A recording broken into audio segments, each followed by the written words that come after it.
నిరాహార దీక్షల్లో కూర్చున్నటువంటి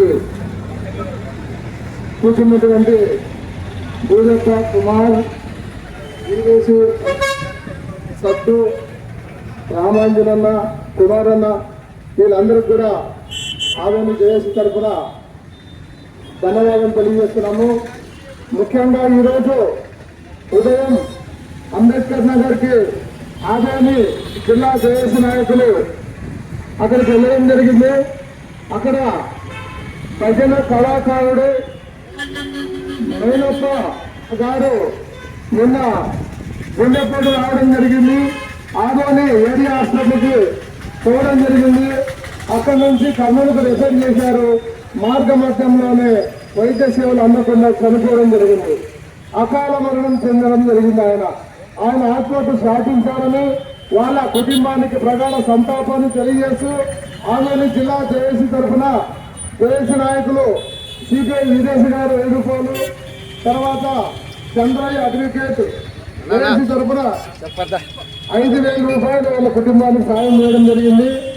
అంతేకాకుండా ఈరోజు ఒక అకాల మరణం ఆదోని పశ్చిమ ప్రాంతంలో జరుగుతున్నటువంటి ప్రతి అకాల మరణం ప్రభుత్వ హత్యలుగానే ఆదోని జిల్లా జేఏసీ భావిస్తుంది. కాబట్టి ప్రతి అకాల మరణానికి ప్రభుత్వం 10 లక్షల రూపాయలు ఎక్స్గ్రేషియా ప్రకటించాలి.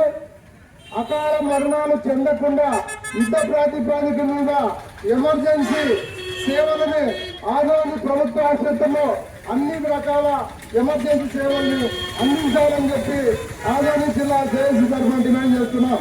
ఏవైనా అట్లాంటి అకాల మరణాలు చెందితే ప్రభుత్వం ఒక్కొక్క మరణానికి 10 లక్షలు ఎక్స్గ్రేషియా ఇవ్వాలని, అదేవిధంగా ఈ రోజు మృతి చెందినటువంటి మహిళలకు కూడా 10 లక్షల రూపాయల నష్టపరిహారం ఇవ్వాలని చెప్పి ఆదోని జిల్లా జేఏసీ తరఫున డిమాండ్ చేస్తున్నాం. ఎందుకోసమంటే మేలన్నకు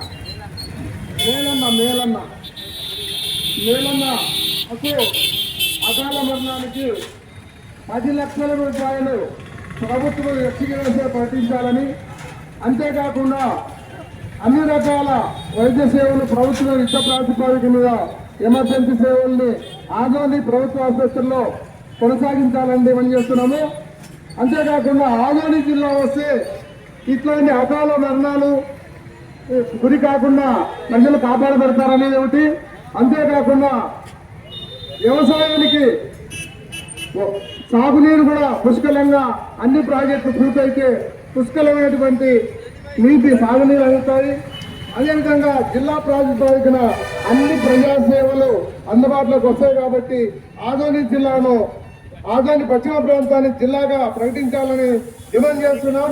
మళ్ళీ రాబోయే కాలంలో ఒక కొత్త చరిత్రని ఆదోని పశ్చిమ ప్రాంతంలో సృష్టిస్తామని, ప్రభుత్వం ఎంత నిర్లక్ష్యం చేస్తే ఆదోని జిల్లా ప్రకటించడంలో అంత ఉద్యమం తీవ్ర రూపం దాలుస్తామని తెలియజేస్తూ ఈ అవకాశం ఇచ్చిన మీ అందరికీ ధన్యవాదాలు తెలియజేస్తూ ముగిస్తున్నాం.